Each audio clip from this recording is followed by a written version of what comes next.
I'm Brian Turrow, President and CEO of Safety Enterprises, with another installment of Safety Enterprises informational videos. Today we have the Colt King Cobra. This is a 4-inch barreled .357 stainless steel double action revolver. The predecessors to this firearm through Colt were the Colt Lawman Mark III, the Mark V.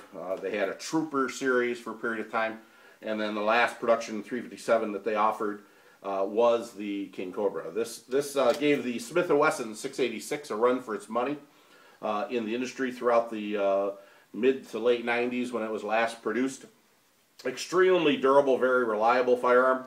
Unlike the Smith&Wesson's, Colts rotate in a clockwise rotation as opposed to everyone else, which rotates counterclockwise, and part of the reason for that is Samuel Colt actually patented the double action revolving mechanism first. So that's important to know from a self-defense standard. If you're actually loading your revolver and you're putting 1 or 2 rounds in the chambers in the cylinder, you want to make sure they're positioned in the correct location so that when that hammer cocks, that the cylinder does rotate. So with a Colt, you're going to make sure you're loading at an 11 o'clock or 10 o'clock position so they rotate in conjunction with the hammer, whereas Smith&Wesson you would load at 1 and 2 o'clock because they rotate in a counterclockwise action. So that's very important to know for self-defense. If you aren't familiar, or like what we like to call at Safety Enterprises, if you're not intimate with the operation of your firearm, that lack of knowledge could cost you the ultimate price. So from a self-defense standpoint, you want to make sure you're very, very familiar with the operation of your firearm. So Colt revolvers do rotate in a clockwise rotation. Everybody else out there on the market in a double action revolver rotates counterclockwise. That's due to patent infringement laws.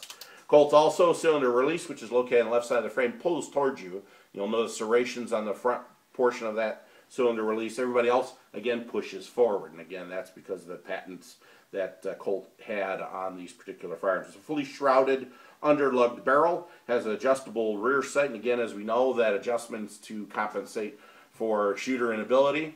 Not saying that you guys don't know what you're doing, but obviously you can adjust those sights. But if you're a competent combat shooter, you should be able to pull these sights right off the gun and still have the ability to shoot instinctively with this particular firearm. It has a red ramp front sight.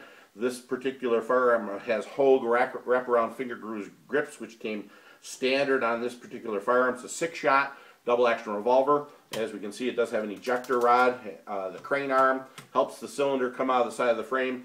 The extractor is this star device in the back. It holds 6 rounds. Modern revolvers today hold anywhere from 5 to 10, depending on caliber. The Colts held 6 rounds. It does have a hammer spur, which allows you to manually cock the hammer. The serrations on the hammer spur allows you to put that gun in a single action mode, and pulling that hammer spur to the rear, the mechanism is cocked into a single action position. And as we know from previous videos, that single action is referring to the functions of the trigger. At this point, depressing the trigger with about 3 pounds of pressure, that gun would discharge. If you were leaving the hammer in a forward position, pulling the trigger, about 10 to 12 pounds in the modern industry today, pulling that trigger, the hammer cocks the mechanism and then would fire by depressing that trigger, performing thus 2 functions, cocking and discharging, so thus it's double action.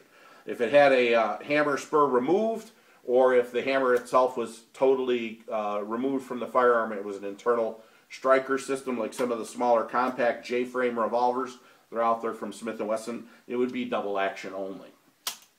Again, one of the last installments in the .357 market from Colt, an extremely reliable, very durable revolver, the Colt King Cobra.